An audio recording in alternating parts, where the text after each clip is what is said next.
En nuestra anterior clase nosotros hemos podido estudiar y revisar qué son los presupuestos procesales y que son requisitos que necesariamente tienen que acreditar los sujetos para poder actuar dentro del proceso. Hemos visto que existen diferentes clasificaciones, como la de Osvaldo Alfredo Gossaini, Enrique Vescovi. Hemos visto las clasificaciones de Eduardo Couture, esta clasificación de Eduardo Couture que ha sido criticada, que al final, ya que los presupuestos de la sentencia no serían presupuestos propiamente dichos. Hemos visto cómo Davis Echandia también nos manifiesta una clasificación diferente de los presupuestos procesales, dividiéndolos en presupuestos procesales de la acción, condiciones para que el juez escuche al demandante, presupuestos procesales de la demanda, que son los requisitos necesarios para iniciar un juicio, y hemos visto también que existen presupuestos procesales del procedimiento, es decir, presupuestos necesarios para que cada etapa del proceso se vaya desenvolviendo. Entonces es mucho más simple probablemente esta clasificación planteada por el profesor colombiano, ¿no? Que es el señor Davis Echandia. En estas clasificaciones nosotros podemos evidenciar que la capacidad procesal, la representación en el proceso y la competencia del juez y el cumplimiento de los requisitos de la demanda son elementos comunes, ¿no? Que están dentro de los presupuestos y son trascendentes. Es por eso que nosotros empezamos el estudio de estos elementos y hemos diferenciado la legitimatio ad causam y la legitimatio ad processum. Hemos visto que la capacidad civil, es decir, la capacidad que establece la norma sustantiva, difiere de la capacidad establecida por la norma adjetiva, así como la capacidad civil distingue la capacidad de tener los derechos y de ejercerlos mediante una capacidad de hecho o capacidad de obrar. El derecho procesal tiene dos conceptos sumamente importantes que van a determinar también que una demanda esté correctamente propuesta. Y estos son la legitimatio ad causam, es decir, que el derecho, que el demandante mínimamente tiene que tener un derecho que le posibilite acudir ante los órganos jurisdiccionales, ¿no?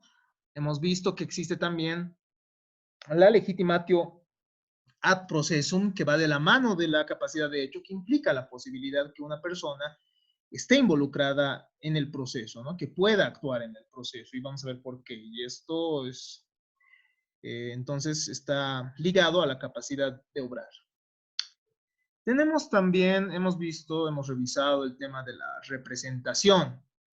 Hemos visto que la representación, en caso de existir dentro de un proceso, tiene que cumplir también ciertos requisitos y existen reglas peculiares, ¿no? Para casos de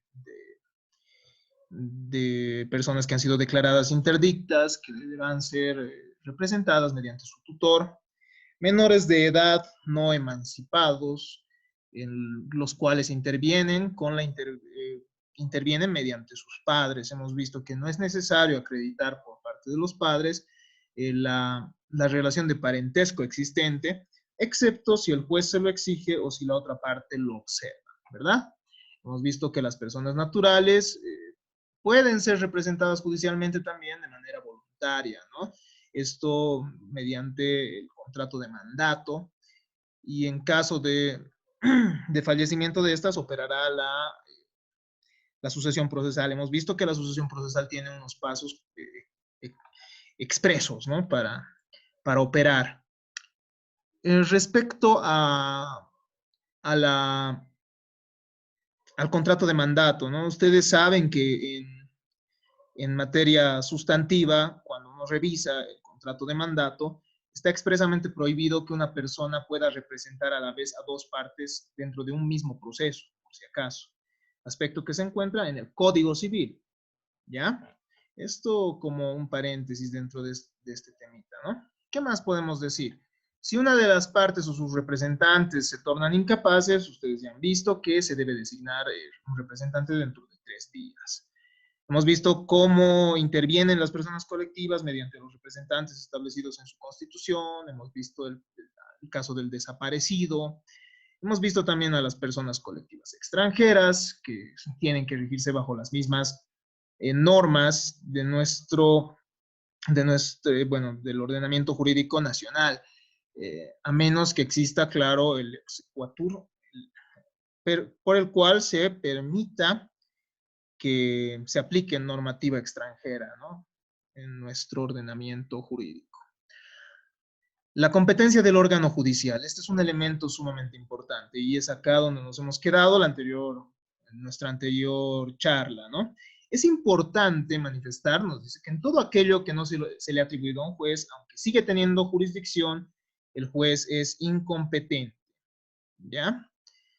Es decir, que si bien todo juez tiene jurisdicción, todo juez tiene ese poder de dirimir conflictos dentro de determinado estado, no todo juez tiene competencia. Ya hemos establecido con anterioridad los conceptos de jurisdicción y competencia, pero se integran algunos aspectos, según nos manifiesta Osvaldo Alfredo Gosay. La competencia, entonces, se adscribe al conjunto de causas o asuntos en los que el juez interviene en razón de una disposición legal, ¿no? Entonces, no está mal decir que la competencia termina siendo la medida de la jurisdicción. Es decir, si bien la jurisdicción es amplia, tiene una medida, ¿no? Tiene un límite, y ese límite es la competencia. Y subjetivamente estaríamos también ante una competencia subjetiva cuando el juez mismo limita su actuación en las materias y territorios asignados. Es decir, que hay una competencia objetiva, por la cual es establecida por ley, y una subjetiva. Es el mismo juez, mediante los poderes y deberes que le atribuye la ley, el que va a limitar su competencia, ¿no? Si él ve que una determinada causa no, bueno, objetivamente no le corresponde, cuyo tratamiento no le corresponde objetivamente, entonces el juez tendrá que declararse incompetente, ¿no? Eso es algo que debemos tomar en cuenta. Eso sería la competencia subjetiva, ¿no? El juez mismo limita sus actuaciones. Los factores de clasificación ya los hemos estudiado, sin embargo, vamos a recordar algunos y vamos a desarrollar algún otro. La competencia, por la complejidad de la sociedad, nosotros habíamos visto estudiando a Eduardo Couture, se va a dividir por materia, ¿no? Por la especialidad, es decir, resulta tan compleja la sociedad que se requieren jueces para resolver diferentes aspectos. Podemos encontrar la competencia en nuestra ley del órgano judicial, ¿no? O sea, la ley del órgano judicial, la ley 025, es la que nos va a establecer qué causas corresponde a cada uno de los jueces, ¿no? Y en el artículo 69 nosotros podemos ver las competencias de los jueces públicos en materia civil y comercial. Nosotros vamos a ver que los mismos pueden en determinado momento homologar las conciliaciones, bueno, son los encargados de dirimir los procesos ordinarios. El proceso ordinario ya se los he explicado también, ¿no? A grandes rasgos, obviamente no hemos ingresado al detalle de cada uno de los procesos, pero ya hemos visto que el proceso ordinario es aquel que permite la mayor intervención de las partes. Es decir, en esta las partes van a presentar sus alegaciones, establece mayores plazos, mayores posibilidades de impugnación incluso. Recordemos, bueno, no recordemos, sino como un dato extra, por ejemplo, el proceso extraordinario no admite proceso de casación, un recurso de casación, perdón. Sin embargo, el proceso ordinario es el único que admite el recurso de casación. Este criterio de competencia se encuentra establecido además en el artículo 11, parágrafo 1 del Código Procesal Civil, ¿no? Que nos establece que la competencia también se va a reconocer por materia. ¿Qué más podemos decir respecto a la competencia? Otra de las categorías de la competencia es la categoría de la competencia territorial. establece los límites territoriales dentro de los cuales el juez va a ejercer jurisdicción. Se aplican así las reglas previstas por el artículo 12 del Código Procesal Civil, estableciéndose que las demandas con pretensiones reales o que sean reales y personales a la vez van a regirse bajo las siguientes reglas de competencia. La autoridad del bien o del domicilio del demandado a elección del demandante. Entonces, cuando uno plantea, por ejemplo, una acción reivindicatoria, una acción negatoria, acción de mejor derecho de propiedad, o una acción reivindicatoria que a la vez implique una acción de cumplimiento de contrato, por ejemplo, la autoridad que va a conocer es la autoridad del lugar en el que se encuentra el bien o del domicilio del demandado. El demandante elige. Si son varios los bienes sobre los cuales se va a ejercer una acción real, entonces se va a acudir ante la autoridad que elija el demandante, ¿no? Pero del lugar de cualquiera de estos bienes, a elección del demandante.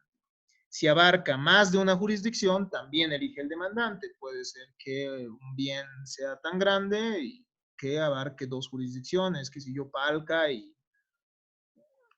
o puede Achacachi, puede ser, por ejemplo, ver Palca bueno, y zona sur, ¿no? Tienen ahí sus divisiones, pero, por ejemplo, sucede que bienes inmuebles que se encuentran en Mayasa tienen jurisdicción en ambos lugares, ¿no? En La Paz y a la vez en Mayasa, por ejemplo. O sea, en Palca, si no estoy mal. Entonces, si es que un bien abarca dos jurisdicciones, uno puede acudir ante el juez ante el juez que el demandante decide, ¿no? En las acciones personales, es decir, en aquellas que van a exigir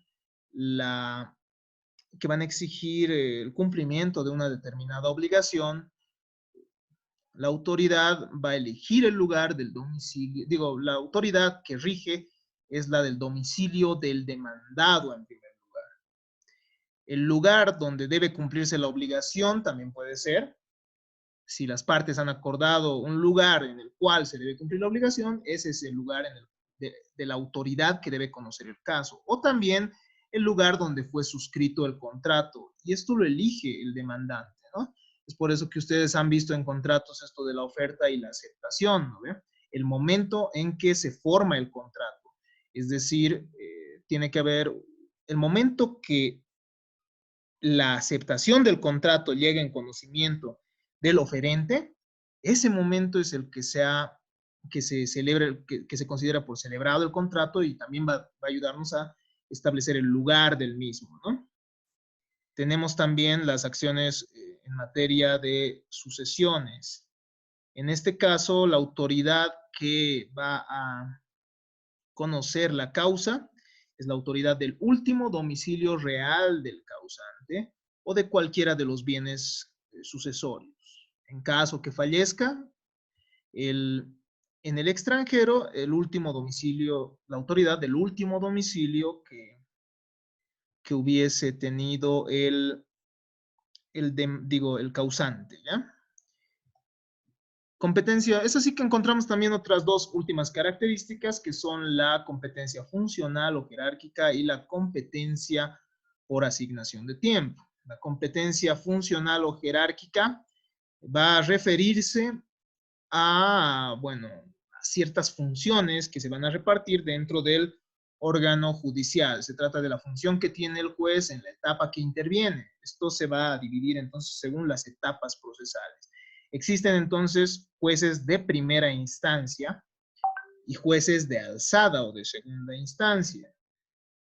Y bueno, el denominativo técnico que se les da a los mismos es el juez acuo, es decir, juez hasta cierto momento, que va a ser el juez originario, el juez de primera instancia, y el juez ad quem, que es desde el momento hacia adelante. son los superiores jerárquicos que revisan el fallo del magistrado anterior. Entonces, las salas civiles, salas penales, que van a conocer las impugnaciones van a ser denominados jueces ad quem, ¿no? O tribunal ad quem también. Mientras que las autoridades de primera instancia, en las que han dirimido el conflicto, van a ser denominadas jueces ad quo. Respecto a las competencias de estas, se encuentran establecidas, al menos en materia civil, en el artículo 56 de la ley del órgano judicial. Y los procedimientos desarrollados el proceso civil los reconoce como criterio de competencia en su artículo 11, parágrafo 2. También tenemos la competencia por asignación de tiempo, esto que ustedes ya han debido conocer, y es que algunos sistemas deciden asignar la competencia en turnos que ocupan espacios de tiempo determinados, ¿no? Y ustedes han visto que fines de semana, por ejemplo, o feriados, existen juzgados de turno, ¿no? Nuestra ley 025 permite que mediante circulares el tribunal departamental, los tribunales departamentales, puedan establecer los turnos de los juzgados, ¿no? Y usualmente esto se da en materia penal. Es así que, bueno, pero ¿para qué hemos llevado esto, no? ¿Para qué lo describimos? Pues lo describimos porque la demanda y el proceso debe instaurarse necesariamente ante una entidad, ante una autoridad competente.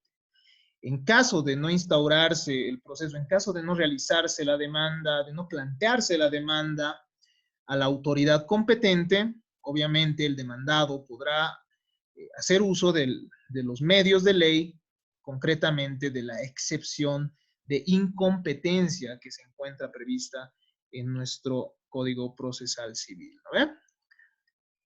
Pero, bueno, de esta manera hemos terminado. Obviamente vamos a continuar con la siguiente temática, que se refiere a los requisitos de la